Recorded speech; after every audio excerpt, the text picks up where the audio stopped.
Jasmine, do you need weed before I begin? That works. The Adidas version of Yeah, that works. of America, right? What up? What up? What up? What up? We're Peace live to with it, man. gods. Live with it, man. You know what I This mean? looks Make like sure y'all episode sipping. 85. Make sure y'all sipping comfortably, you dig? It's the RSC, the Absolutely. almighty, you know what I mean? Let me tweet this out real quick. We are indeed live. We have a special guest. It's the second episode of the week, third pod that I've been on this week, but we'll talk about all that a Boy little bit busy, later. man. Boy What we're busy. about to do is do the show before the show, otherwise known as survey time. I don't know if we have a survey, but I'm going to just drop on real quick. We got Backlash coming up. This is a Backlash predictions episode, at least the first half. So I would assume everybody thinks that Cody is main eventing, but what's the opening match? Throw Okay, that around the cool. ring. What is the opening match of Backlash on Saturday? We start with our guest here, Justin. Yeah, Justin, what's Oh, up? simple. The Kabuki Warriors versus Bianca and Jade. Black Excellence. Okay. I'm rolling with it. Same answer for me. Okay. All right. I would Look. say it's probably going to be. I'm just going to run with the same thing. Fuck it. New champs off top. Chad, what you got? Speaking of champs, the predictions champ, you got to defend that, boy. What's opening on Saturday? Oh, so day That one might be a is good call. just me. Oos. Day one is get this out the way. Oos. Get Super this out the dick way. party shit. Yeah, get that shit out the way, man. Opening match. Y'all already know what time it is. That's what's starting the show on Saturday. But tonight, it's time to start the show with this. Peace to y'all. It's the Ringside Club Paul. A.O. Blame Boogie. Chad Law. The power's back. Triple power bomb. The big dog trio in the stream, y'all. Go outside, hit the venue guard. It's all love when you see us, Lord. Back to the pad, on air for the pod. Ringside Club, intro to the squad. Let the show start.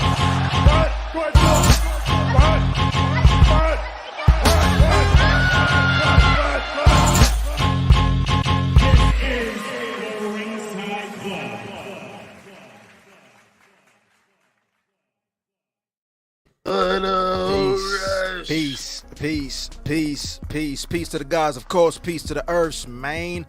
Like we usually do, broadcasting from the Empire Tri-State, 905 live every Thursday evening on that ass. It's the Ringside Club, man. Before we get started, make sure you check everything out at theringsideclub.com.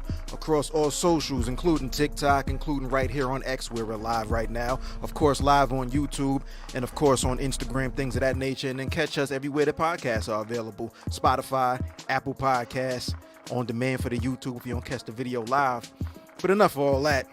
This is episode number 85. Like I mentioned earlier, second episode of the week.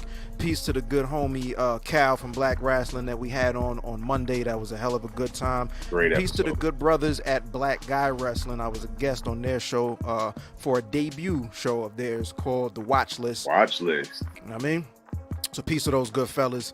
But yeah, man, this is the Ringside Club. We're going to reintroduce ourselves, and then we're going to introduce our special guest for tonight. My name is A.O. That's all you need to know. What up? What up? It's Blame Boogie. Same name everywhere. If you find me online, be nice to me. What's going on, Chad? Okay, Young Gaddafi himself, CHADLAW, the RSC Predictions Heavyweight Champion, Ringside Club General. Y'all know when I got that latte going on, y'all got to tap in with us. Make sure y'all reviewing and y'all seeing how I'm giving it up after every show. NXT, AEW, TNA, Raw, SmackDown. The Law Take is live from my first watch and probably a second and third watch. Like I tell the fellas, I watch these episodes back to back like fucking clockwork. And it's just like sometimes you really do need to unplug. So like I'm out here in the South right now, unplugging from some, you know what I'm saying, from the New York duties. But I still at the same time got to watch. So as you see, the Spring Breaking Law Take is out. You also got the Dynamite Law Take, and I got the Rampage Law Take as well too. I was up late night making sure I got that out, so I could check out the reviews. Got that RSC content popping, man. You know, we staying consistent. We out here, man. Episode. Absolutely. That's all at theringsideclub.com, of course. Sir. Right here, right now. The energy is up. Nixon 6. Got my man Justin Ritch in the building. You can follow Gang, him gang. everywhere at It's Justin Ritch, co-host of Turnbuckle Talk, part of that Black Wrestling Podcast Network, and of course TWG Fan Club. Shouts to the family over there, The those wrestling homies, girls. man. I The mean, homies. Justin, welcome to the Ringside Club. What's up with you? Thank you for having me, man. It's been a long time coming. I Absolutely. agree. I'm popping a Absolutely. bottle for it right now. You know what I'm saying? It's the old If I mic. wasn't man, running a 5K on Saturday, I would pop one with you. You know what I mean? Ah, damn, like you're on foot for real. Oh, this is gonna be number 3 of the year. Okay. Ooh. Okay. Doing a whole hell of a lot more than I'm doing. Saturday, I plan on being seated on my ass. So, I'm gonna catch Backlash. Backlash live. I definitely will be watching that joint. You know what I'm saying? Perfect timing in the afternoon. I love it. That good old 12 o'clock, get it out the way. You know what I'm Oh, saying? hell yeah. I'd be like, oh, race is over. Cool. Give me all the junk food and give me wrestling. Shit is Right. awesome. Yep. I like these like overseas PLEs because they just work out time wise. It's like, all right, I can still enjoy the rest of my day and still knock out the content I need to after watching the pay-per-view. This is actually pretty convenient. So keep it up, WWE. You know what you're doing. doing a good job over there, Doing a fellas. damn good job. More out the country pay-per-views. Hello. Help my Yeah. Saturday and Sunday. Yo, Justin, like I mentioned those two shows, the TWG Fan Club and, of course, The Buckle. But let everybody know that's listening a little bit more about those two shows, who your co-hosts are, things of that nature, where they can find them when they air, and whatever else you got going on before we get into these predictions for Backlash. Sure thing. So TWG Fan Club, that is on Those Wrestling Girls Twitch and YouTube channel. We're live Wednesday nights around 7 p.m. Myself, Queen PR, Brian H. Waters, and CNLB, we just chop it up as 4 friends just talking about wrestling, not even doing the monotonous stuff of like, let's review this show or that show. We'll be talking about stuff like, what's your favorite Royal Rumble match? Or what's your favorite WrestleMania entrance? Or what's your favorite SummerSlam moments? Or giving people their flowers like Bailey and Dana Brooke and stuff like that. So it's really just a vibe with just 4 great friends just chopping up about wrestling. And then The Buckle, myself, Mimi, and Corey, you can find that Tuesday nights on Black Wrestling's Twitter Spaces, where we just open forum, myself, Mimi, and Corey talking about SmackDown, Raw, a lot of WWE. Sometimes we throw in AEW just to throw Mimi off a little bit.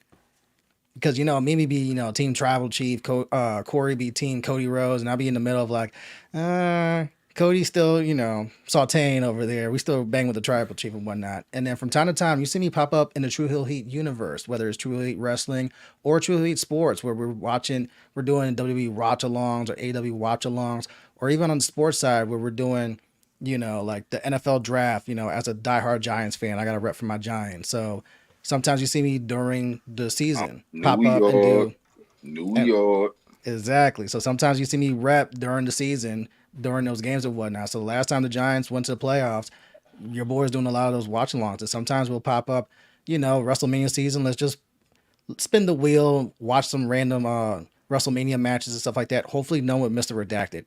I want no more parts of this shit because the late 90s, the early 2000s, when you see a lot of him, it's just like, oh yeah, this happened and that happened. Like I remember going back, I forget what the pay-per-view was. We're like, what was it? It was Vince and someone else versus Shawn Michaels and God. And I got to see the God entrance. And like, Yeah, that was and one of my Vince last danced with God. And I was like, wait, they allowed this shit? Yeah, that Dark was times. What a That was wild wild time, times. dog. That was when DX was slowly reforming. Crazy time period, yo. Wild Crazy ass time. Like, just thinking about that sentence, like, yeah, so Shawn Michaels teamed up with God to take on Vince and his son. Oh, okay. Yo, Yeah. that was the last year that I tapped in. Because remember, I jumped to TNA full time in 07. So, like, it was that stretch of time where I was just like, what's going on here right now? Like, this is what's following up WrestleMania? Like, Yep. this is what did it? They Was got Shawn jiggy with Michaels- God, and then God missed the hot crazy? tag. With the spotlight, with the lone spotlight was crazy. I was like, yo, what am I, as a teenager, I'm like, what am I watching? What I'm am about I to go doing watch- with my time, I'm going man? to go watch Christian Cage and Jeff Jarrett battle it out for the TNA World Title. Man had an existential crisis brought to you by the McMahon family. Yeah, that was crazy. Nasty time period. Yeah.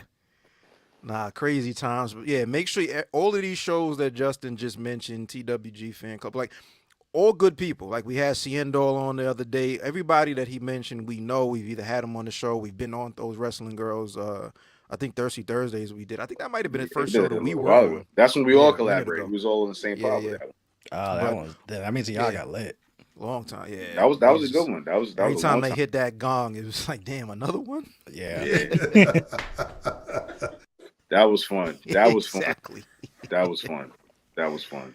I mean, but so this is a predictions episode. We're about to chop it up, preview and predict WWE Backlash, which is, like we mentioned earlier, a nice little Saturday afternoon thing. For those that know and those that don't know, the rules for RSC prediction shows are as follows. These are all prop bets, so it's not just who wins, it's not just who loses, it's what actually happens. Title matches, there are 2 points per question for title matches and 1 point per question for non-title matches. Seeing as how there's only one non-title match on here, so there's a lot of points at stake for 4 of these matches. But the bottom line is, if Justin happens to actually walk off with the RSC Predictions Heavyweight Championship, he has to return to the show on a future pay-per-view to defend. Ain't happening. I'm in my Roman Reigns era right now. You know what I'm saying? I'm finally getting my title run. Finally getting the belt. You know what I'm saying? I've had it for a minute now, and I'm just going to keep holding on to it. It's the RSC Predictions Champion. You know what I mean? Young Gaddafi. Oh, you Cheers. feel that confident. Okay. Just major shit. He just cut a promo. Lightweight. You know what I'm saying, Justin? It's like those people that just like talk wild shit and they bought a whole book of scratch tickets. It's like, bro, that's just luck, bro. Chill out. It's gonna be all right. You know what I mean? I cut a faster promo than Swerve. I'll tell you that much. Man. You know what I'm saying? I make it happen, man. Hey, man. All right, so I think I have my production computer working, right? So what we're gonna do is we're gonna bring. AO said, "Boog, get your hand off the fucking mouse." No. bro. I'm You tired got of it. touching You this got shit. it. You got it, big dog. I just want to bring the things that we talking about to the thing right there. We have 5 matches to run down. So let's get into this first one. This is the match that Chad predicts is going to open the show. We have the Bloodline 2.0. Tama Tonga teaming up with No, Solo I didn't say Sikoa. that. I didn't say this one. I said the world title's gonna open it. Oh, you did? I don't know. You said an Uso. I got confused, man. Where's there an Uso in here? I mean, there's like You 17 literally of them, yelled- so it's you hard. yelled It's easy to get Uso. Day confused. one-ish. Day one-ish. That's the Whatever's It's like clever. him, That's Jay Uso. him. That's Jay. I'm saying that's main event Jay Uso. Man, I was incorrect. Just like I'm probably going to be incorrect for most of these matches. We are going to be Word. opening up with Bloodline 2.0, Solo Sikoa teaming up with the new to WWE Tama Tonga. They're going up against RK Owens. Owens. So what we're gonna do real quick is just swap the order of these picks right here. Champions Advantage. Chad can go last. Justin, we're gonna start with you. Then we'll go Bug, myself, then Chad. We have here 2 questions. Who takes the pin? And will Jacob Fatu debut at some point during this match? So first question, who actually takes the pin? Yeah, we nice. We cooking Oh, over here. we're starting out hot. Okay. We Who takes the cooking, y'all. pin? It's the RSC. Simple. Kevin Owens. I think there's still a lot of meat in the bone with the Randy Orton bloodline feud. Kevin Owens kind of feels like he's in and out of the picture. I mean, this is kind of, sorry, Kevin, it's got to be you. All right, so that's your pick for taking the pin, you said? And what's your pick Yes. for is Fatu debuting or not? Yeah, second one. Will Jacob Fatu debut? I don't think he is because it's still early in establishing Tama Tonga. And you got to remember, like, even though the WWE fans are a little bit more smarter now as far as, like, outside of WWE, you know, all the indies and all that stuff, like, they're still learning who the hell is Tama Tonga because they're not familiar with New Japan Pro Wrestling and Bullet Club and his Yo, solo he run got and stuff them like 2 that. million ratings, man. What you want to do, man? They know him. He's killing it over I mean, here, he got man. getting 2.5, and that's where he's going to work to man. get them extra 500K Killing, right man. here in this Killing, man. match because he's going to Tama Tonga, dominate. B. Tama's going to dominate and beat the fuck out of people. I'm excited for this Yeah. match, though. I'm going to say I'm definitely excited just to see, like, yo, this is really the new era shit right now. Like, Tama Tonga is having his first match in the WWE against Randy fucking Orton. Like, that's it's kind of wild. I honestly didn't expect Randy Orton to come back and be like on his, you know, Bryan Danielson shit where he's just like putting over the young talent. Randy never really struck. I mean, even though I could tell he's turned over a new leaf and he's a much more mature version of himself, I would think Randy would be coming back to get some get back, you know. But I have to agree with Justin here. I think that the good old Canadian is going to take the pin in this match. And, you know, I've been saying I want Jacob Fatu to be in the WWE for I don't even know how many years on this podcast. So The internet I feel wrestling like community is gonna explode, bro. When he comes out. so it's just like I'm trying to not push the button right now and say he's gonna debut because I feel what Justin said where it's like they're still cooking with this shit. Like it's still on prep. Like they don't even got the entree on the stovetop yet. It's like this is just the appetizer, and I think this is Thomas' time to shine. So fuck against my own like wants and wishes and hopes. I'm gonna say no. No debut for Jacob Fatu. I'm gonna also say I'm gonna do these in reverse. No debut for Jacob Fatu. I think you debut him on TV. You know what I mean? Like Jacob Fatu, although this is going to be a huge audience, I just think it hits a little harder when it's on primetime television. So at some point, we'll see him on an episode of SmackDown for the first time. As far as who takes the pin here, just to switch it up a bit, I think Randy Orton. I'm gonna go with Randy Orton. I honestly do think it's Kevin Owens, but for just switching it up purposes, I think it's gonna be Randy Orton. Maybe a miscue. You know, like these two guys getting along can't last forever. You know what I mean? I'm not necessarily saying they're gonna have a falling out immediately, but at some point, these are two guys who notoriously turn on everybody that they've been around and everybody they've been associated with. Honestly, with the exception of Riddle, you know, and only because Riddle just played himself and didn't allow that storyline to play itself out a little bit. But, you know, Owens and Orton can't be friends forever, so they're going to have a falling out, leading to Orton taking the pin. And no, we will not see Jacob Fatu at Backlash in France. Chad. Damn, Ayo. You on that frequency shit, man. Yeah. Man, I'm feeling it. No Jacob Fatu. All of y'all compelling stories and arguments have made me feel comfortable enough to say, all right, Fatu won't debut. Forget it's France. It's not LA. You're right. Like they'll save it for an American show where people will know what's going on and not just be like. So, all right, no Jacob Fatu. As far as who takes the pin, it's a plus like 1,000 with Tama Tonga Randy Orton. Like Tama to pin Randy Orton in his first match is like mind blown. Like, yo, who is this guy? Like, this guy just came in and pinned Randy Orton on his first match. Like, that alone, if this pay-per-view isn't exciting, that could easily just be like, yo, you know, Tama Tonga just had his first match in the WWE and pinned Randy Orton? Like, that.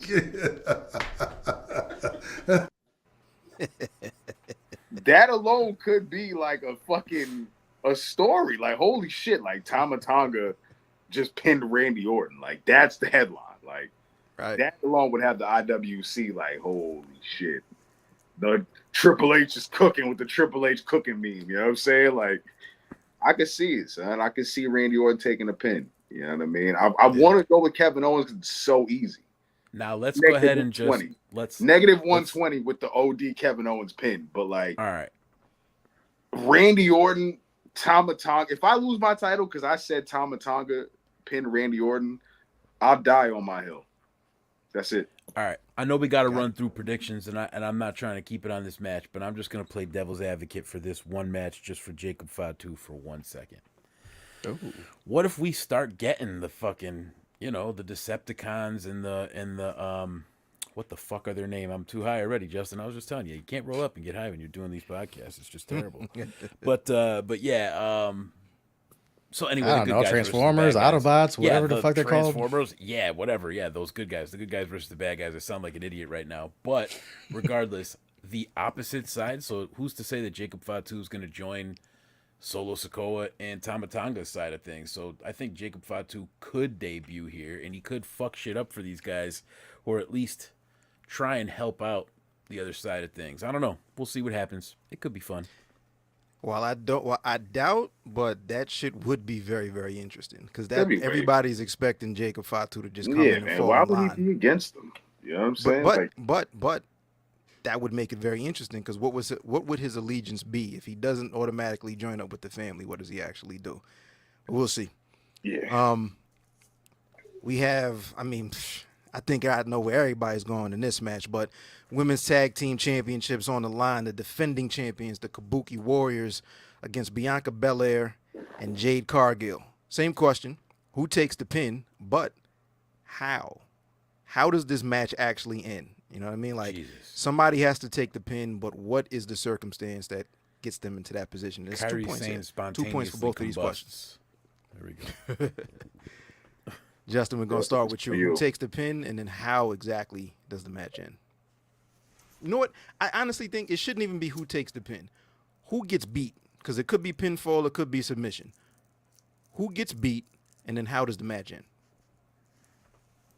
It's very easy to say Kyrie takes the pin because you look at these three, it's just like Kyrie's just made to take the pin. But Jalal put something in my head that now I'm like, oh man, how do you make a statement if you're Jade Cargill? You pin someone that is highly decorated like Asuka and really make a statement of not only did we take your title, I beat your best. Yeah. So I think Asuka's getting pinned. I think the circumstance is going to be Jay going to hit her with that finisher. 1, 2. She going to do the little LL Cool J like for the win and the titles. Yo, that shit. The fact that LL's influence on pro wrestling is wild. Big LA is different, man. Big LA is completely Call him Big Yo, LA. bro, I'm just gonna go ahead and tell you can't say that. You just don't call him that, bro. Just don't. Big Just for LA. the culture. Just for the Nobody- culture. Just I let mean, him- his let hand him is like a thrive. shark's fin. Nasty man. Definitely that. Definitely that. I mean, that was a time in life. Heinous name. But yeah, I'm gonna go. Wait, did you finish your pick? Did he already say his whole pick? I don't want to. Yep. Asuka's right, getting pinned by Jade, Yep. and Jade's going to hit the finisher 1, 2, 3 Yeah. on Asuka. Right. I feel like Jade's gonna like power bomb whomever she gets her hands on first from like the ceiling to the fucking ring. Like, it's gonna be one of them situations where, like you said, it's just gonna be a statement match for both of these ladies. Whenever I see Jade and Bianca Belair standing next to each other, I'm just like I look around and I just feel like everyone's staring at me for like how out of shape I truly am, and it's just like, shit, man, I gotta get my shit together. And if wrestlers could make you feel like that about yourself as a civilian, it's just like all right, man, you just gotta kind of get out the way. I think they're about to go on a tear, just like we were thinking Ronda and Shayna Baszler were gonna when they started with those titles, but this is gonna be a little different. I think You were we're gonna mad see geek. this You were be- like, nah, they about to bring it back. They about to Bro, I restore thought they the were gonna feeling. break arms and shit. I thought it was gonna be. That wasn't cool the two because names I had in mind. That I didn't reign like. lasted I didn't a like cup either of coffee. them by themselves, and I didn't like them And a together chicken when it actually came together. But I thought they were gonna do something because why wouldn't two professional fighters hurt somebody? But whatever. But at any rate, that didn't work out. But yeah, I think this is gonna be a pretty easy one. I think Jade's going to 100% hit her finisher, and I think that it could be interchangeable. But yeah, I think they would plan to have her beat Asuka or pin Asuka, but I'd be surprised if it was somebody else. Yeah, I'm gonna go with Asuka. I'm gonna go with Kyrie again, just for purposes of playing lotto. I'm gonna go with Kyrie Sane being the one to get beat. But this is straight up. This is easy. The formula is right there. This is a hot tag. This is Jade comes in. She cleans house. We're gonna get 3 power moves. We're gonna get the Jaded, and that's the match. She is going to pin Kyrie Sane, and we have brand new tag champs. Chad. Right with you. Probably keep it at this calm, -120. Jaded, Kyrie, 1, 2, 3, LL Cool J lick, and make the crowd in France go crazy. The fact that Big this shit is J-Day. over is out. It's Big Outstanding. Day. You know what I'm saying? That's it. Cocoa Butter Combat Club for the W. They're gonna have Jesus. a year-long title. You know what I'm saying? Cocoa Year-long Butter title. Combat Club. I like that. You know what I'm saying? Year-long title reign. I don't think they're gonna lose. I think we were speaking about this previously, but I don't think they're gonna lose the belt. I think they're just gonna have the women's tag titles and just disrupt all of the tag division, at least until Survivor Series. Like, we're gonna have nothing but strange bedfellow tag teams between NXT, Raw, SmackDown. None of the tag teams seem believable. Like, do you really think the Party Girls are gonna beat Jade and Bianca? Do Isla Dawn and fucking Alba Fire feel like credible threats to the Cocoa Butter Combat Club? No.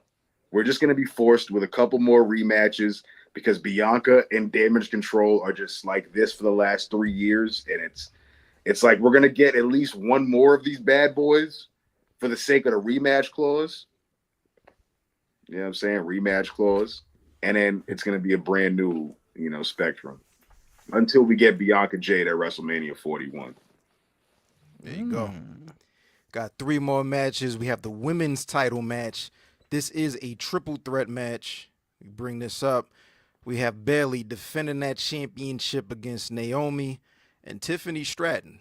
Same two questions. Who gets beat and how does the match end? So if I'm Bailey, I'm filing a grievance first off. Like, yo, not only was this match on SmackDown no contest, but now it's a triple threat. So you let Tiffany weasel her way into this match. And then on top of that, because it's triple threat, I lose all my champion's advantage. I don't even got to get pinned or submitted to lose my shit that I just won and spent months going after. Are you like Nick Aldis? We're going to have words. But speaking of, so I think Bailey retains. And ooh, trying to think who gets pinned, because Naomi's got momentum, but so does Tiffany, and Tiffany's giving Alexa Bliss 2017 vibes. Where Bailey, hold on to that title, man. I think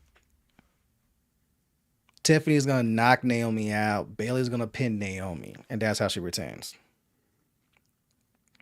Got it. Bug, what you got? So the question was, is it Same basically two the questions. same question? Okay. Yeah, who gets beat and how does the match end?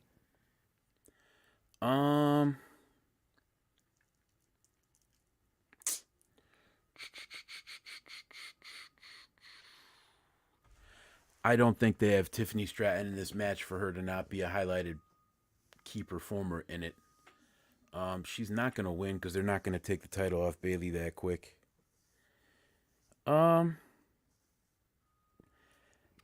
And I hate to see Naomi take the loss. Aldis. Who takes I'm gonna the go. I'm gonna go with Tiffany Stratton taking the L. Just to be random. Tiffany Stratton takes the L. Yep. And I think Naomi's going to cause it, and it's going to further their little beef, and Bailey just remains champion. I'm going to go with Naomi taking the pin here. I think she's in her era of putting over the next generation. You know, Tiffany Stratton and Naomi are both coming off of doing, like, as far as stock rising on television. But Tiffany Stratton is in the early days of her career, whereas Naomi, although she came back off a world title reign, she is in the position of being a veteran to put the next generation over. So I think it's a situation where, you know, this is going to be a roll-up. Bailey is going to roll up Naomi. It's going to be something like Tiffany Stratton gets pushed out of the way, something like that. But Naomi takes the pin, and this could lead to an interesting TV match, whether it be title or, you know, non-title, whatever, but between Bailey and Naomi, because now there's the friendship, but you beat me, and how do we reconcile that on SmackDown? But Bailey will roll up Naomi. Chad, what you got? Bailey over Naomi, because Tiffany Stratton gets her one-on-one match at Blood Money next month in Saudi. And then from there, we see Tiffany Stratton win the actual Money in the Bank in Toronto. Boom. That's how I take it. Pause. I see Bailey winning. Naomi's got to take the pinfall. Tiffany is killing it right now. Her having a one-on-one match and then taking an L to Bailey is a great showcase. You know what I'm saying? Not her winning, but her actually competing and going neck and neck with Bailey on a one-on-one place. You know what I'm saying? It's out the country, so it's not going to be biased. You know what I'm saying? They ain't going to have too much of the Tiffy Tom stuff. So I think that works, and then that just carries on her momentum with that loss and how great of a match that probably will be to her winning Money in the Bank. It's Tiffy Tom from there. But at Backlash, it's Bailey at Backlash. And that's crazy. Like, how well, you know what I mean? We got to get to this Nia and Bailey. That's what we really get into. Like, that's what I'm excited for. I'm Birdman. So you low-key predicting back-to-back years, the heel gets the Money in the Bank briefcase for the women. Absolutely. Tiffany Stratton is the most credible person to win that whole briefcase. There's nobody else I can think of right now that would be like, oh, y'all give it to Liv Morgan. Oh, great. Think about like that Money in the Bank. To me, like the Money in the Bank is so much better with a heel because it's a heel move to cash in, number one. And then number two, just thinking about like Tiffany Stratton and what the way that she's probably going to redesign the briefcase, and that's going to be a whole thing, both on the creative side and merchandising. They're going to sell new Tiffany Stratton edition Money in the Bank briefcases. Justin, the minute she hits that pop-up moonsault after the cash-in, the building's gonna explode. You know what I'm I saying? see Like, the vision, but then again, I also see a vision of where she's climbing up that ladder, and all of a sudden they pull some shit where like, is that Charlotte Flair's music? And all of a sudden a fully yo, healed that's Charlotte crazy. Flair comes out. That's She's heinous. never won Money in the That's Bank. That's one of the nasty. few accolades she's never gotten, and That's she's gonna get to nasty. 16. That's nasty, bro. Nasty. It's nasty, but you know Trips loves him some Charlotte Yo, too. chill, And, chill. She and still she's got another coming. 6 months. She still got 6 months of recuperation. You know what I'm saying? She still got Nah, you see them videos. She's coming sooner rather than later. Man, Charlotte at Money in the Bank is gonna fuck me up, man. That's gonna fuck my Tiffy time up. And Man. it's Toronto too, so you know that's gonna be a nuclear pop of like, are you kidding me? Yeah. And she's I never gotten that. guess it's not North Carolina, so it's like it North could be Tiffy time. Carolina. It could be Tiffy time. You know I'm what just I'm saying, Charlotte's never won that briefcase. Good tidbit though. Very good point. Yep. We have two more matches. Both of these are the Men's World Championship matches. The first one we're going to break down real quick. That World Heavyweight title match. Damian Priest defending against main event Jey Uso. And this will not be the main event. This won't even be the sleeper match of the night. We're gonna be like, yo, that women's triple threat was crazy. Like, this match is what I'm saying is gonna be like the 20-minute, 25-minute, like just Adam Copeland fest. Like, this one is gonna be tough, yo. Like, I don't know. We'll see. We'll see. yeah. We have two questions for this one. Who wins and does the Judgment Day interfere in this match? Who wins and does the Judgment Day interfere in this match? Start with you, Justin. I mean, does Judgment Day interfere? I mean, yes. You got like a multitude of them. I mean, you got JD McMuffin Tophead that's got to do something to redeem himself after he ate fucking 3 rings from Patrick Mahomes. And you saw that face, he looked like a Oompa Loompa, just red instead of blue. Makeup. So he got to redeem himself. So obviously Judgment Day is interfering. And honestly, with the top champions for the men and women, I don't see short title reigns, especially in the Triple H era where he likes long title reigns. They don't got to be like a year, or they don't got to be like tribal chief length, but at least give it like 6 months to see what it looks like. Damien's not losing this on his first shot, and Jay's gonna be all right with taking his L. Cool. I'm gonna say, I mean, Judgment Day will absolutely interfere. That's a given. They're gonna be there. They're gonna interfere. As much of a contrarian as I want to be and say that Jey Uso walks out with this title, that's not happening. So I'm going to say Damian Priest retains this, man. Damian Priest is going to win this match. Judgment Day will interfere. And it's probably going to be, a distract the ref on this side. Somebody hits Jey Uso with something on that side. And there you go. That's the end of that. Chad, what you got? Super kick, crossbody spear, super kick, crossbody spear, and then Damian Priest kicks out and just does everything he has to do, including a JD McDonough, Dominic Mysterio appearance and South of Heaven, and this match is over with. And on to another. I can't even imagine what happens next for Damian Priest. That's probably going to be next week's episode in our follow-up. It was like, what happens next with this guy? Like, if you don't give us more Jey Uso, Damian Priest rematches, I'm very curious to see who his next actual opponent will be outside of main event Jey Uso, the supposed number one babyface on this brand. You know what I'm saying? Like, now I want to see what else will Damian Priest be doing with this title? How else will he be defending it? What other challenges do we have that are credible to make you feel like this title can come off Damian Priest? Right. Funny thing is they got options on Raw for that. That's a good problem if you're Damian Priest versus Cody Rhodes, where SmackDown's like, that's a little tougher. I mean, you got Drew McIntyre over there. You got Gunther over there. They all occupied. Everybody's occupied. Everybody wants to be king of the ring. Sheamus and Drew going tally-o with each other. You know what I'm saying? Like, it feels like nobody's looking for the world heavyweight title. And that's where I'm just more like, can I just get to the next phase of Damian Priest's reign. Like, I'm here for it, but it's just like, let's just, you know what I'm saying? We know how this one's going to go, y'all.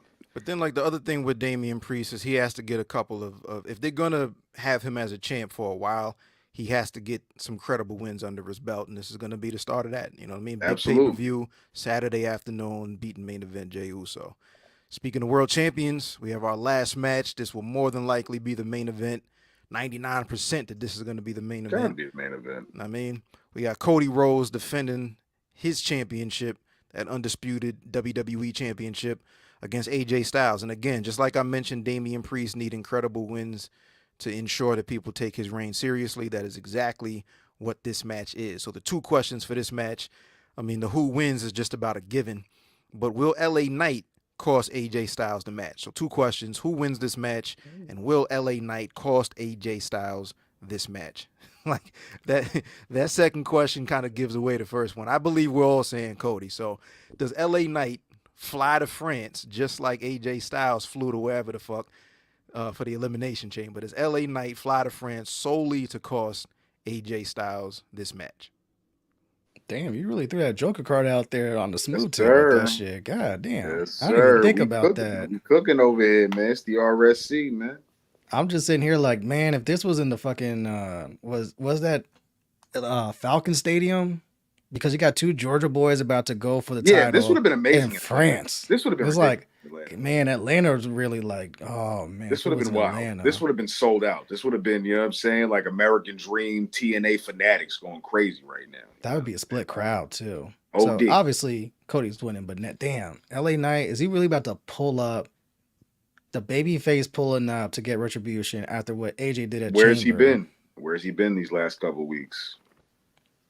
I don't In know. France. Getting them target Tims In checked France. on. I don't know. He in France already, getting ready.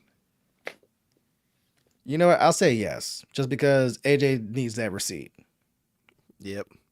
I'm with you. I'm here for the chaos. I absolutely believe. See, the thing, LA Knight is technically a babyface, but he is not, he's not a white meat babyface. So doing some underhanded things, some heel Get his get activity back.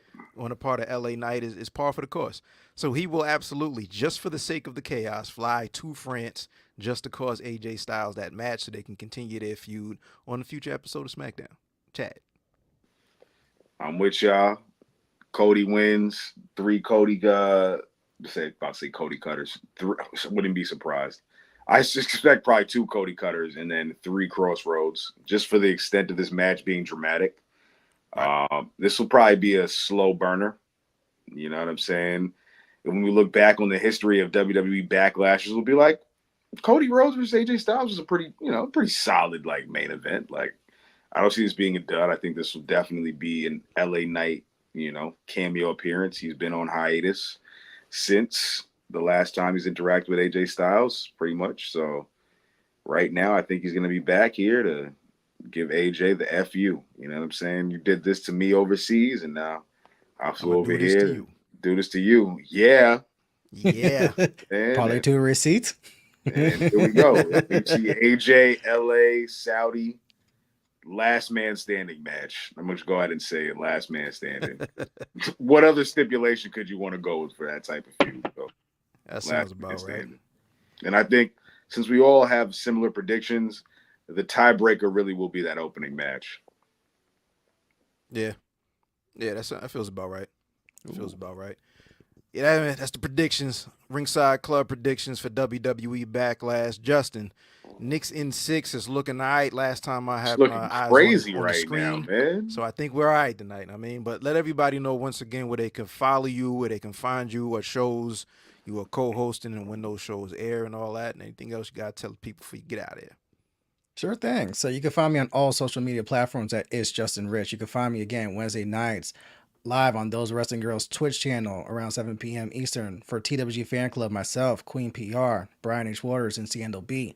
You can catch me Tuesday nights, Twitter Spaces on Black Wrestling's handle for Turnbuckle Talk, aka The Buckle. Myself, Mimi and Corey, we talk all things wrestling. Yes, sir. You can catch me from time to time on True Heel Heat Sports and True Heel Wrestling. Both of those channels are located on YouTube where we talk sports, wrestling, all that fun stuff.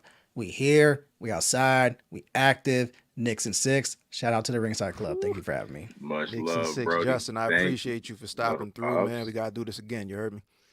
Anytime, guys. Thank you. Mighty, man. Appreciate you, bro. Peace. Yeah. Make sure y'all follow us, like us, subscribe, tell a friend, and tell a friend. It's the Ringside Club. You know what I'm saying? We Yes, here every sir. single Thursday. And just like that, man, 9:05.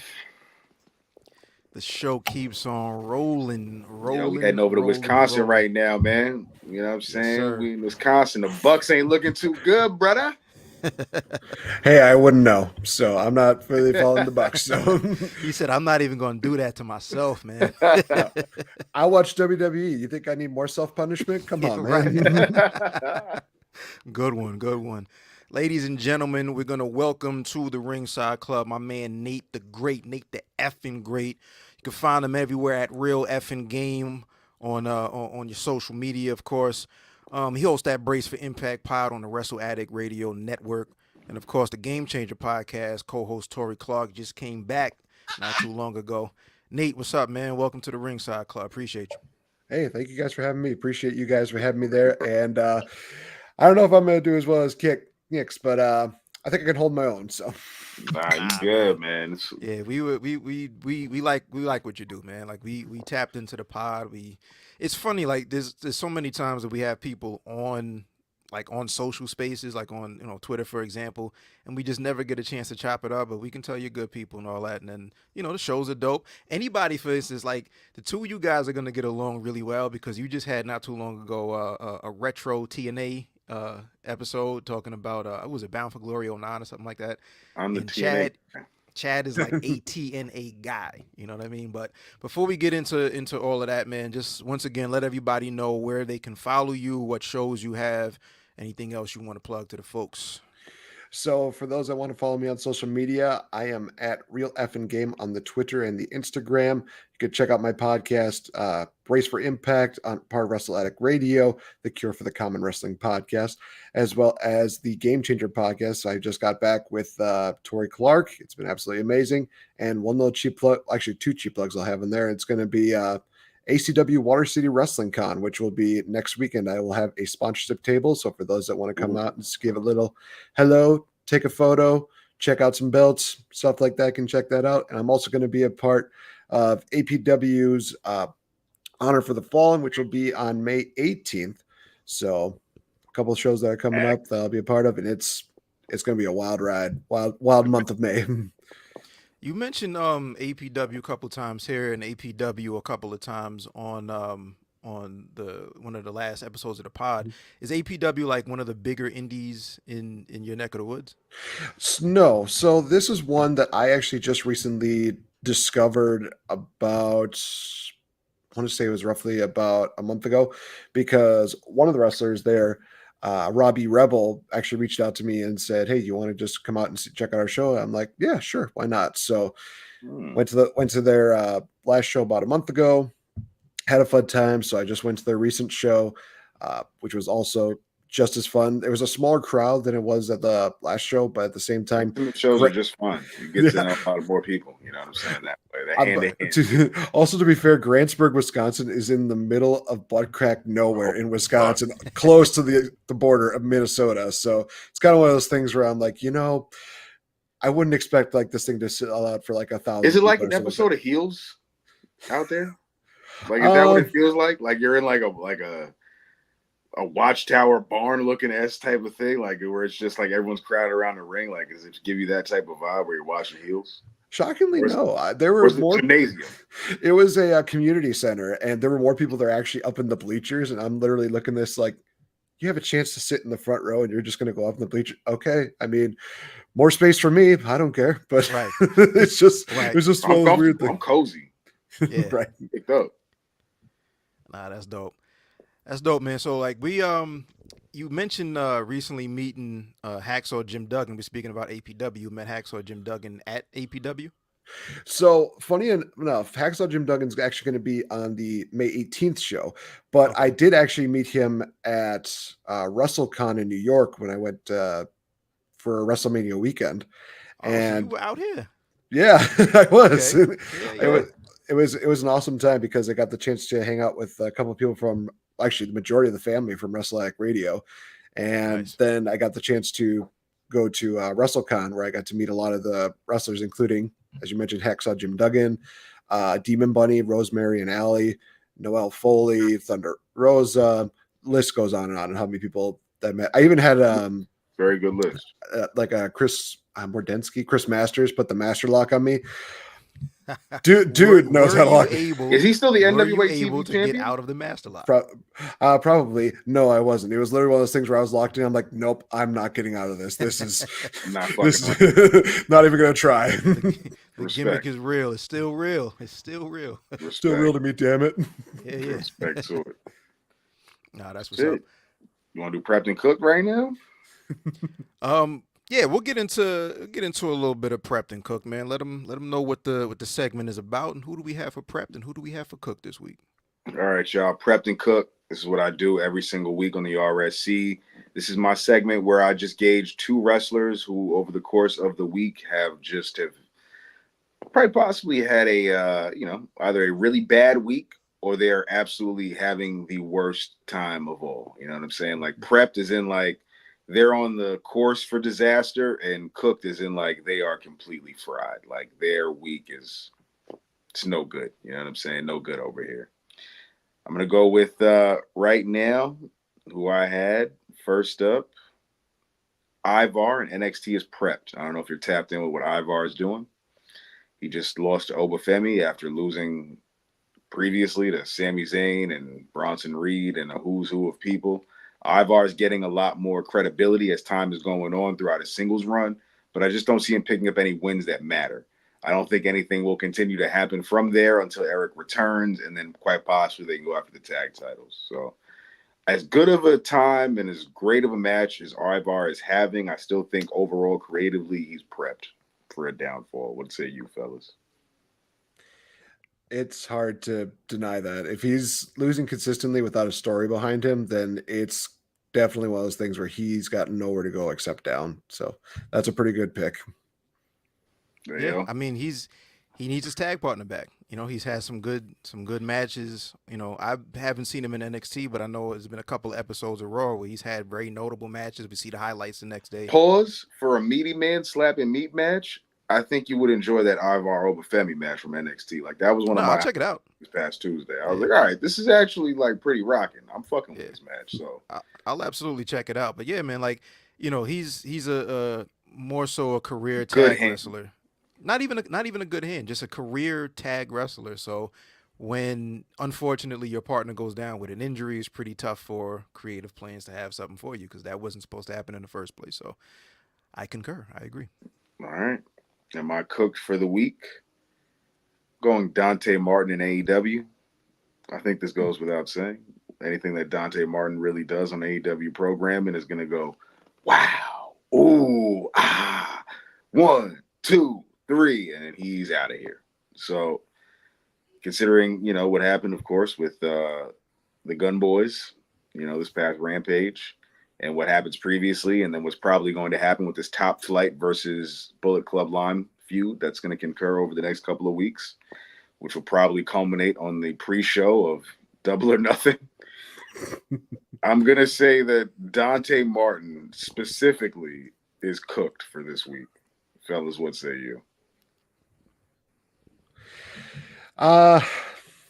I would agree with that, but I think there's one other name that might also be cooked in there, and that is Giovanni Vinci after getting booted from Imperium. That's a sleeper. That's a good one. I didn't think about that.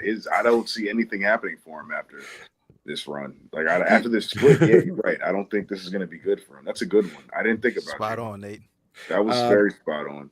And he got drafted to SmackDown. What's he going to do? Probably nothing. Oh, shit, you're right. Yeah. When they drafted Imperium, it was minus him. So that was one of the, I saw him on a graphic by himself, and I said, I don't think this is going to work out. I don't think this is going to work out. Here. I smell a future endeavor coming. Spot on, Nate. Hell of a call. That was good. I see Vinci having a hell of a run in TNA in 2025. I said this on the tweet machine, and I'm going to keep this up now. Giovanni Vinci will rebuild himself just like Trent Seven is doing currently in TNA. So I think Giovanni, that's a damn good one. I might have to swap out Dante Martin because they still got to have another trios title match to determine if they actually can be the champion. So maybe Top Flight will beat Bullet Club Gold and become the trios champions of AEW Ring of Honor. But as far as Giovanni Vinci, I don't see him being any champion to become the man of any corporation anytime soon. So that was a good one. I'm rocking. or Swerve. Dante Martin gets injured, so they have Giovanni Vinci fill in for Top Flight, and he breaks out a 450. Holy smokes. That's crazy. Speaking of Giovanni Vinci and the future of independent wrestling, like that hell of a little transition. Next one. Nate, you when we were talking through email, you mentioned wanting to really get into indie wrestling and the impact that independent wrestling is having currently, has had on the majors. And I'm curious to know, like, you know, what is your opinion of kind of the state of indie wrestling? Because it's been a while. It seems like a lot of the guys that were making a name for themselves on the indies have all been kind of swept up and signed by the majors, whether it be AEW or WWE. We see WWE move away a little bit from the indies and start to develop their own guys through their own system. So a couple of questions, like, where is the indie scene right now, in your opinion? And then who are some standout people right now that are on the indies that may not be on our radar that we should look out for? So I feel like the independent scene right now is probably going to be just as popular as ever. I mean, there's been plenty of shows, including ACW's Water City Wrestling Con, where you do see sellout shows, where you see a lot of these people coming in, where they want to see a show in which it's not fully micromanaged by one top organization. They're actually given a little bit more freedom. They're basically being told, hey, we have a couple spots in mind. We have some time that we want you to put into this matchup. Other than that, go and have your fun with it. So I think the creative freedom is definitely something that a lot of people really enjoy when it comes to that. And also, it's really crazy because I actually talked to Crazy Steve at the last APW show, and he actually told me that the lowest amount of fans that he actually wrestled for was one person in the crowd. And I was literally like, shit. Sounds about right, though. Like, I definitely see stories with one that. person is pretty crazy, though. Like, that's like the guy that's doing the like at the merch stand, but there's nobody to sell the t-shirts to. Right. So it's just one of those things where I like to have that mindset as well. It's like I would perform in front of, 40 people the same way I would perform in front of 4 people. And I think that's really 100%. awesome to hear Crazy Steve have that mentality as well. Yeah, no, that's 100%. Like, you have to, it's almost like if you want to get to that level of being in front of those big crowds, it's reps. You have to put those reps in regardless of who's in front of you. You know what I mean? And, learning how to get over or do something to pop a crowd of, like you mentioned, 40 people. If you can get 40 people who are there, it's a little awkward. There's not really too many people here. If you can get their energy and their spirits up, then you know that you're moving at least in the right direction, for sure. Exactly. And to answer your second question of who are some people that I would say be on the lookout for, he's been in a couple of AEW and Ring of Honor matches, and I'm actually repping his shirt right now. Joey the Jet Avalon, who is Wisconsin native, legitimately amazing. He literally comes out and he's got a shovel and he will just swing it around. And one of his catchphrases is, "Who wants to see a dead body?" Just him is absolutely amazing. Sierra is another one. She's a great female wrestler from the state as well, who just always kills it. She's also been featured on AEW and Ring of Honor as well. I'm surprised that neither one of them have been signed at this moment right now. One definitely was a sleeper one that I was not expecting, was a woman by the name of Heather Reckless, who is, check this out, 4'9", and she is absolutely phenomenal. She's just oozing talent. She's oozing charisma. She is absolutely an amazing wrestler. I saw her at a Raging Pro Wrestling, RPW, and she wrestled one by the name of Maggie Lee, who has at least a good 1.5 feet on her. And they pulled out so many great spots. like the classic power bomb into a Hurricane Rana spot, Spanish Mhm. fly, do all these crazy things. And it's just like, holy cow, this might be one of the best, if not the best women's match I've seen in Wisconsin in a long time, if Nice. not ever. She absolutely does a phenomenal job with that. Also give a little shout out to Shaza McKenzie, Australian born, but now she's St. Louis bound.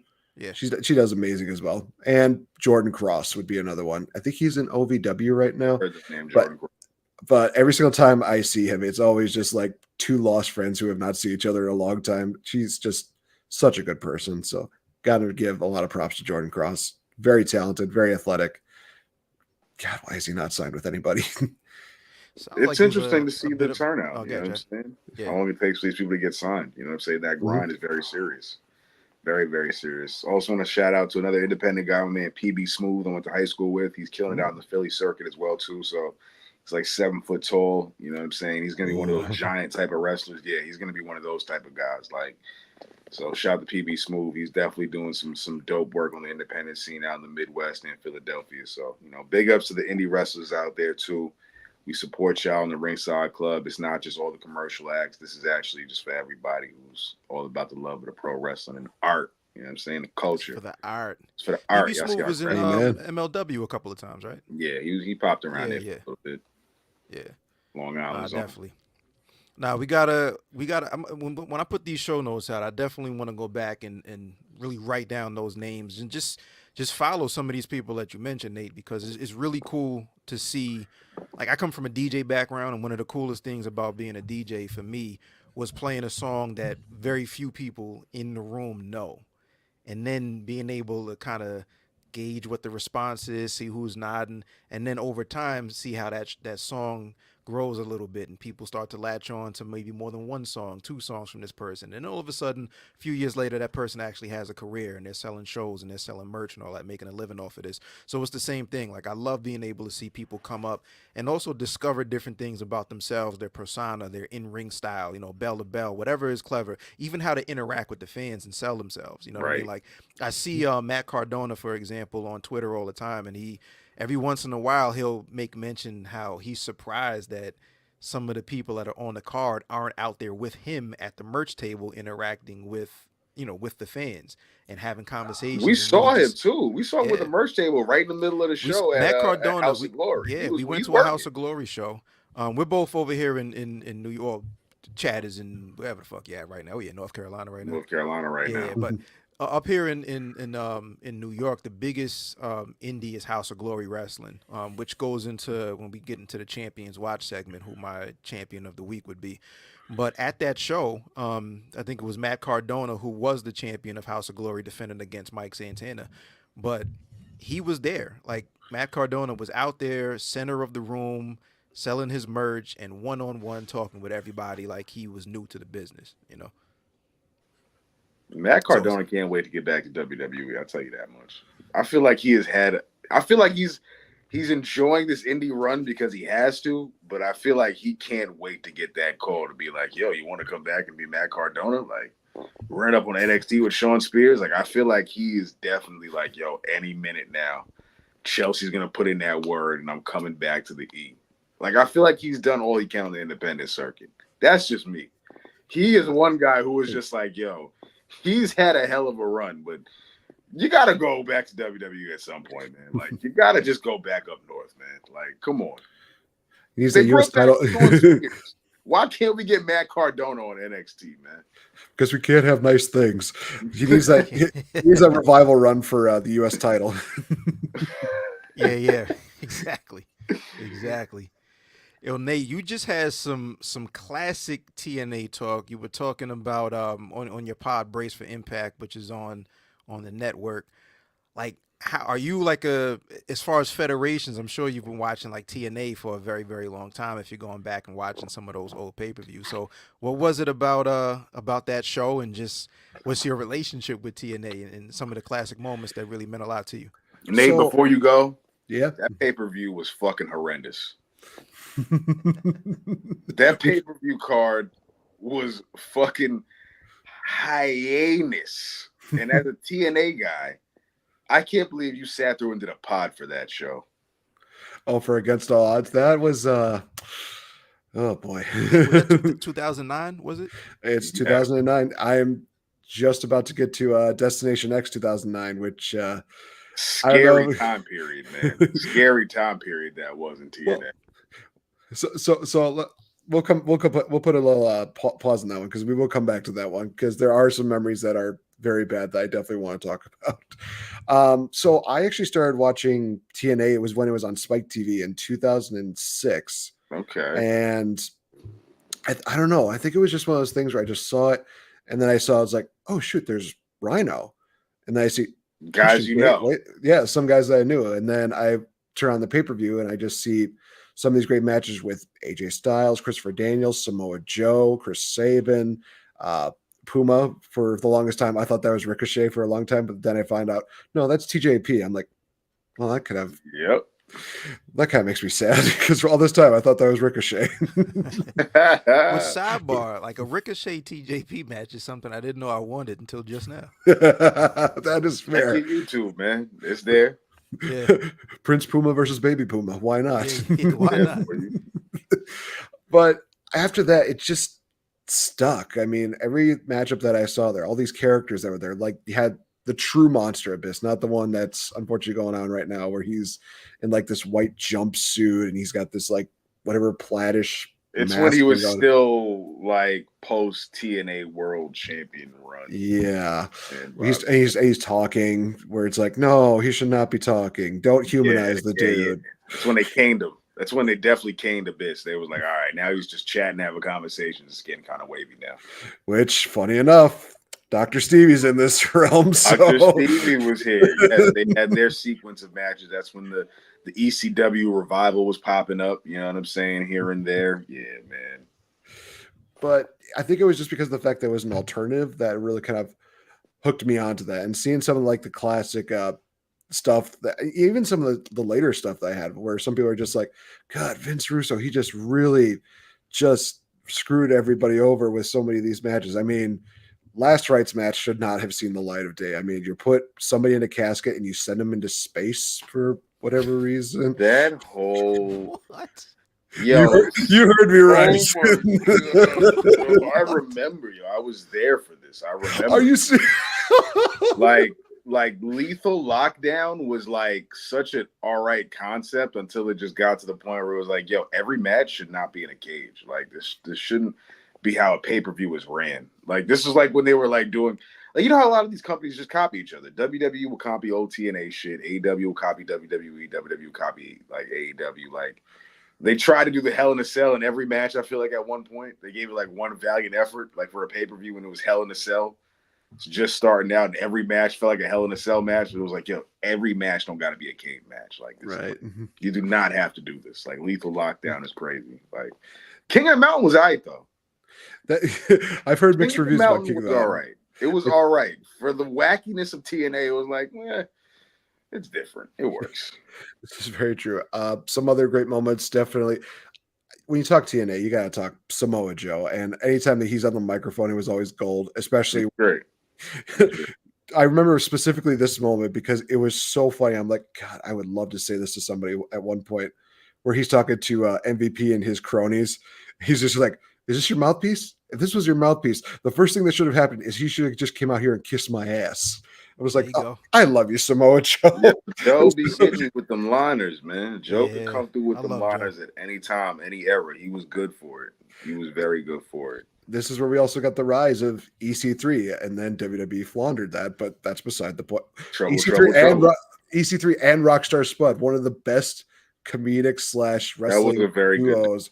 Just, my God, so many great moments just from that alone. But hey, TNA's having a blast from the past right now by bringing Matt Hardy back. That is true. In that EC3 era. So it's like the broken universe. Oh here my gosh, that started out as just a beautiful garbage deal, but then it just got better and better. Where it's like, okay, just accept that this is stupid and that this is all in kayfabe, and you're just gonna have a wild ride, and it's worth every single moment. When we saw the Great War, me and my friend Josh at Bound for Glory, we were just literally like this is amazing. This is even better than I could possibly imagine it So, being.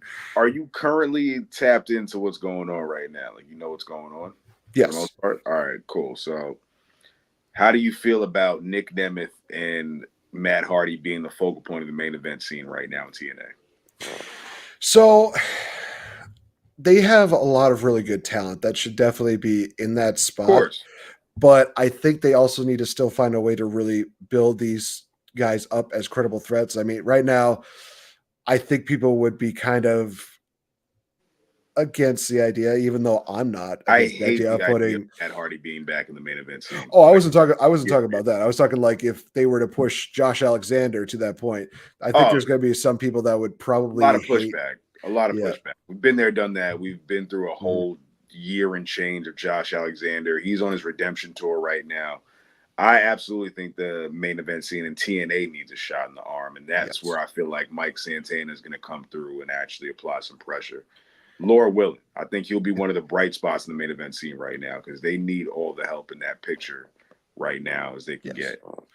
Yes. So to answer your question, I think it's just one of those things where they're kind of there just to kind of coast and give Moose some big wins Something to until. do. Yeah. And hey, Agree. Nick Nemeth in TNA, totally okay with that. I'm here with it. I'm here for it. Broken Matt Hardy returning again. One of my favorite gimmicks of all time. Just fuck yeah, let's do it. I'm on I'm on the other side of that. I think the delete. Do you hear the crowd? They're as quiet as us when we put ourselves on mute on this podcast right now. Like when he's like delete, it's just like they're not even piping in the delete. It's like I feel like no one is reacting in the crowd. I know these shows are taped, but it's like no one really wants. Like, I'm just feeling like they don't really. They're just like, yo, come on, man. Are you really back? Like, are you still doing this? Like, I don't know, man. Like Matt Hardy with his delete gimmick.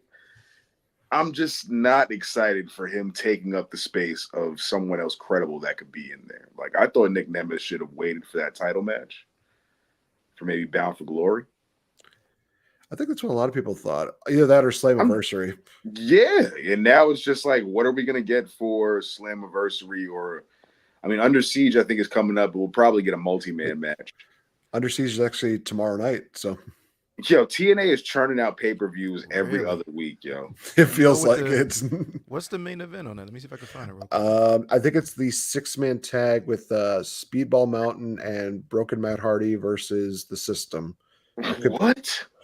I believe that's what it is. I could be 100% Because wrong. Nick Nemeth has to do Mexico and Japan obligations, and they got to get him out the fold. All right. Yeah, makes sense. Okay. Let me see if Yeah, I can man. pull this TNA is just very interesting post Scott D'Amore, yo. Yeah, that was one of those It's a things that. scary place right now, man. Yeah, no, I agree. All right, Well, let's get here into our is the Champions card. Oh, yeah. Here's I'm gonna run. Yeah, I'll run through the card really quick for what Under Siege is, and then we can get into Champions Watch. We have a six-man tag, which is the System against Matt Hardy, Speedball Mountain. We have Mustafa Ali against either Ace Austin or Trey Miguel for that X Division Championship. I think it was Ace Austin, if I'm not mistaken. Okay. PCO teams up with Jordan Grace against Steph and Khan. Why not? Yeah, why not? A little mixed tag right there. Josh Alexander teams up with Eric Young against Frankie Kazarian and Steve Macklin. We have Hammerstone versus Jake Something. Kind of looking forward to that. That's a big meaty men match.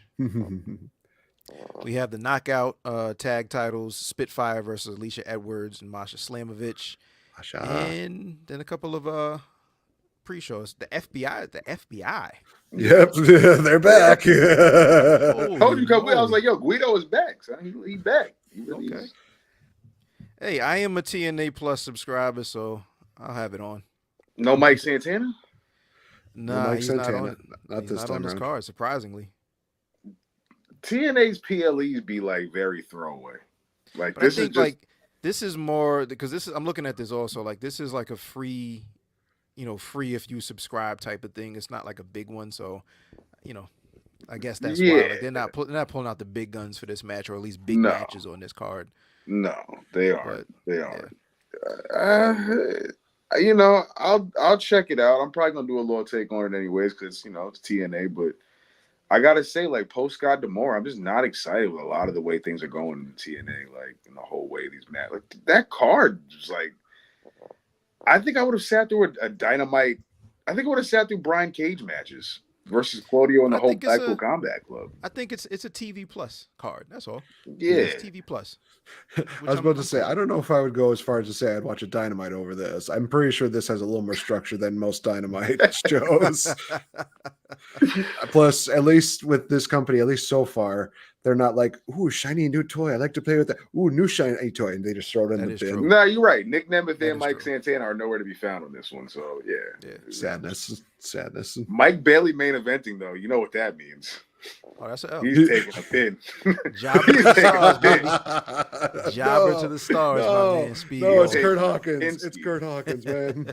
He taking a pin to fucking Kurt Hawkins, Brian Myers. Like that's gonna be wild. We like, yo, Mike Bailey just took a clothesline from Brian Myers and got pinned in the main event of a TNA paper. Like we literally, I'll be like, yo, Mike Bailey got the best matches, but man can't get a win anywhere. He might be an APW. It might be the only time he gets a win against somebody in that ability. Or House of Glory. Or APW House of or Glory. House of Glory. That's You can't find a Mike Bailey pinfall in the last 18 months, I feel like. You know what I'm saying? It's scary. And I fuck with Mike Bailey. yeah. Speaking of sponsors, like we sponsored Mike Bailey for what the hell was that? We Are Wrestling, I think. Yes, we are wrestling. Yeah. But spooky times. We have a Champions Watch? segment called Champions Watch. Nate, this is where we pretty much pick any champion that you're currently following right now from any promotion, anywhere. What's interesting about their reign? Where do you think it's going, at least over the last week, moving into next week? Any champion, any promotion, who do you have your eye on right now? So this is going to kind of be unfair because I have my eye on two right now. Because after the last show, Okay. both Matthias, the APW heavyweight champion, and Robbie Matthias. Rebel, the APW United States champion, they are now in collusion with working with each other after Robbie Rebel screwed Aries Creed for the heavyweight title. So now Creed is getting a match with Robbie Rebel at the next show. It's a triple threat match between Rob, Creed, and Nick Pride for the U.S. title. So that's going to be a really good matchup. And Can you make sure to tag all of these wrestlers when we post these clips so that way they can see the RSC is talking about all of these credible names that are on the come up? You know what I'm saying? We want to make sure APW knows that RSC is connected. You know what I'm saying? We tap. I'm curious, like, do they stream anywhere? Is there any way to watch them online? So they actually do have a YouTube channel. So I could definitely send you guys the YouTube channel after the show to, throw them a subscription and check out their matches. I will say, if you get a chance, definitely check out the triple threat that they did with the women, because you will see probably one of the most priceless reactions from me during that show. Yeah, send it over. I'll check it out for sure. I'll do. Chad, But, got? Were you still going, Nate? I'm sorry. I was going to finish was just saying between those two, between Matthias and Robbie Rebel, kind of curious to see how they go. I mean, Matthias has actually had that title for almost a few years now, so it's kind of one of those things where it's like, who the hell is going to dethrone this guy? That's Reigns level.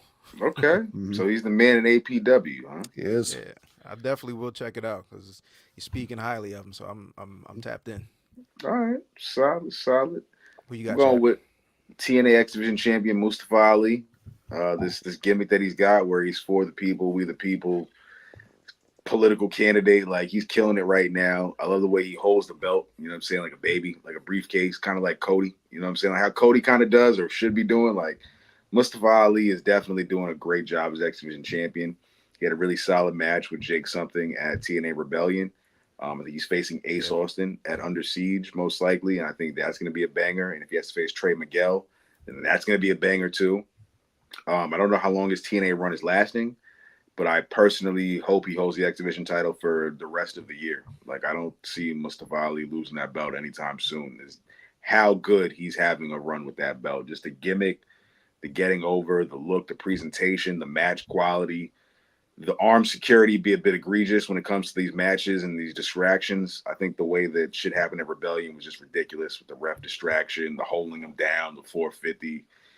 You've got way too many guys at ringside to be acting like the referee can't hear all these fucking feet moving. Like, I think this just a lot. It's just ridiculous to me when I look at it. Between that and like when I can see the screen that I know the ref is Yo, looking in the fam, direction of, we're watching the screen together. Me, you, and the referee are all And the watching ref. shit on TV. Like, yo, word. Like, there's a lot of guys and you, your mama, and your cousin yeah, too. that's a are lot of watching the guys screen. jumping this man so Mustafa Ali can hit a 450 splash while holding him down from one hand and one foot to the other across the ring. It's just like, yo, fam. But outside of that, Mustafa Ali, X Division champion. That's my champion of the week for my Champions Watch. I don't see him losing the belt to Ace or Trey, and I don't think he's losing anytime soon. So No. My champion of the week is the House of Glory champion. We mentioned him as well as far as somebody that's making moves in TNA, and he will be a future TNA champ. But I'm going with Mike Santana, who is the current Okay. House of Glory champion. This weekend, House of Glory has a Cinco de Mayo show where he will be defending, speaking of Santana, will be defending his title against Psycho Clown. I'm not sure if they've had a match before, but Psycho Clown is dope. Santana is on a hell of a run right now, running around the world. I saw that he's booked in Alaska. He's doing a show in Alaska at some point. Nice. Yeah, like, you know, so he's moving around. But also he just announced a bit of a kind of his first like kind of showcased pay-per-view. The way that they used to have like pay-per-views, for example, Rock Bottom was themed after The Rock. They're doing with House of Glory Puerto Rican Day weekend, which would be June 8th and June 9th. So the Puerto Rican Day parade here in New York City is on the 9th, but they're doing a Puerto Rican weekend show on the 8th at the NYC Arena right here in Queens. That looks like Mike Santana is curating a lot of the wrestlers that are going to be on that card. So there's a lot of cool things that are happening as far as Mike Santana as the world champion over there in House of Glory. But check both of those things out. And again, I see that I believe he'll be a TNA world champion pretty soon. I would assume this summer. You know what I mean? I don't think they're going to wait too long to pull that trigger on him. No, that's my champion of the week is Mike Santana. Nice. Very nice.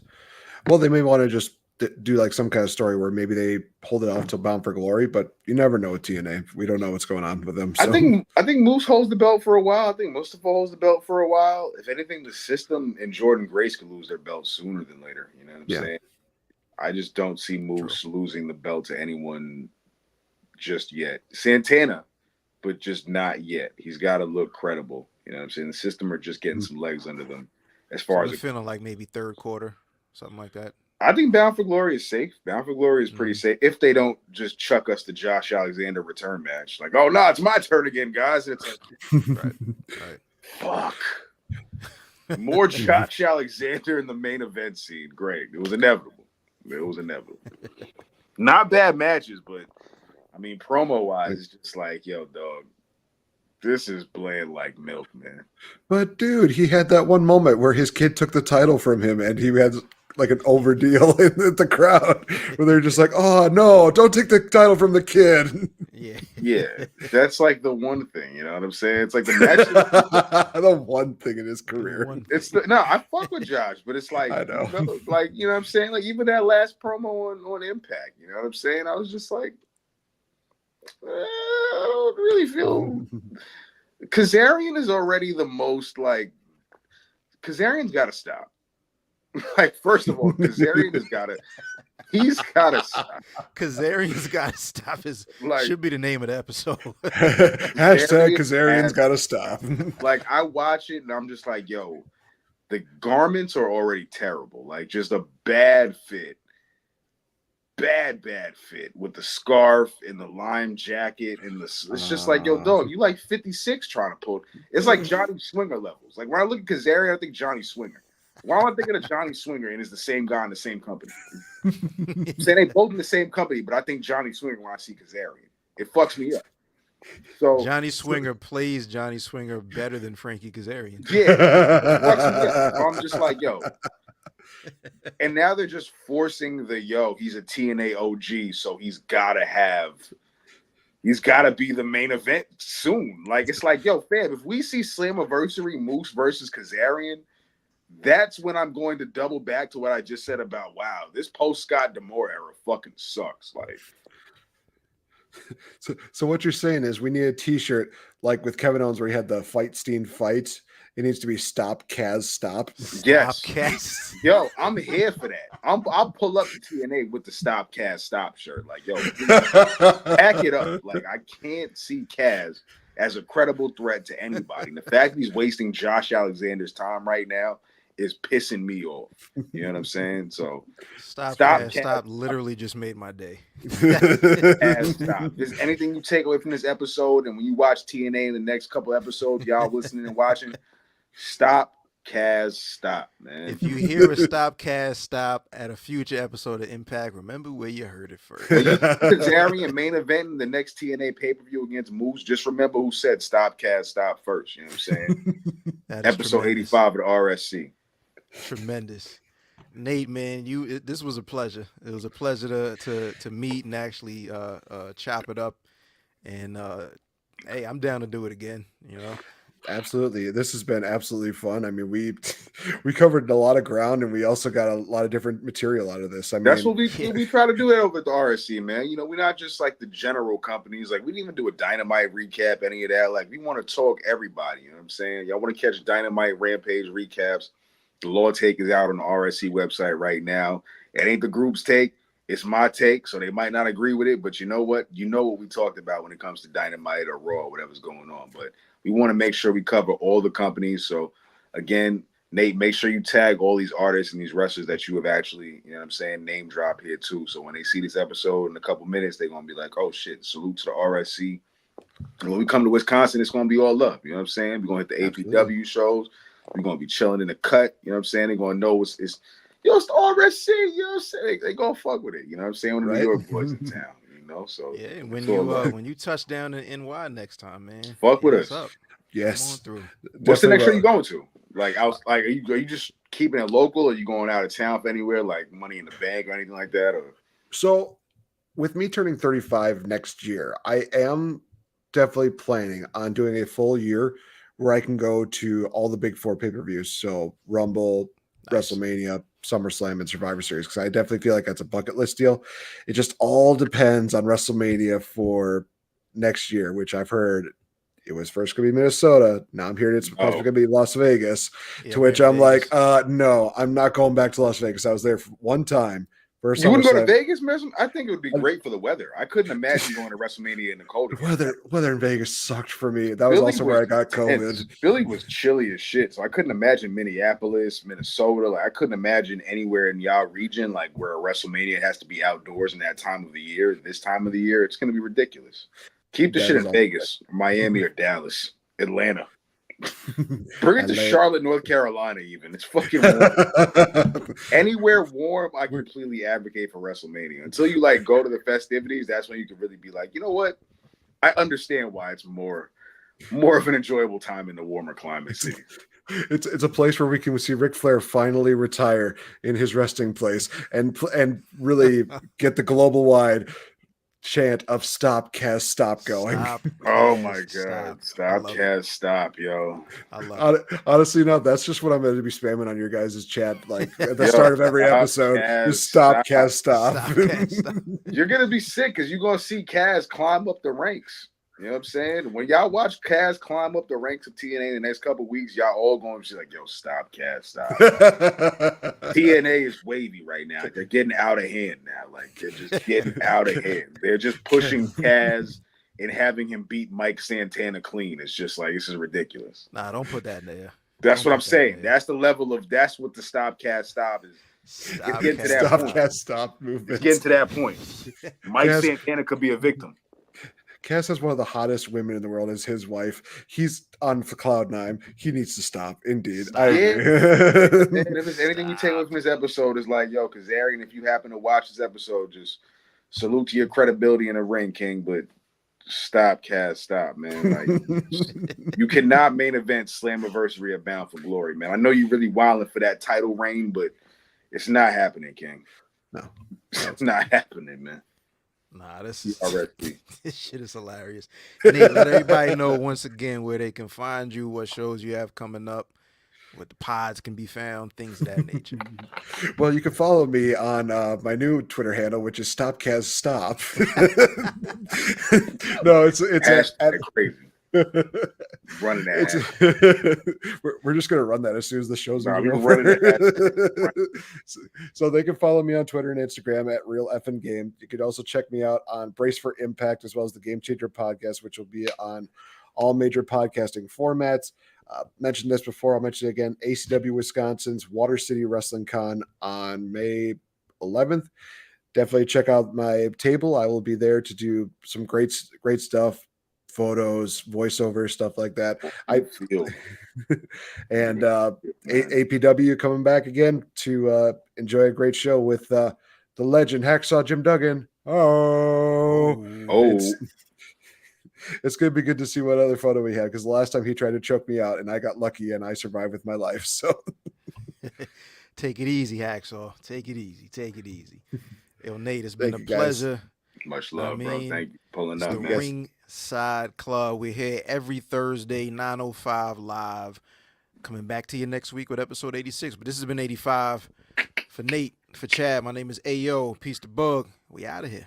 Stop, Cass. Stop, please. Stop, Stop, Cass. Stop.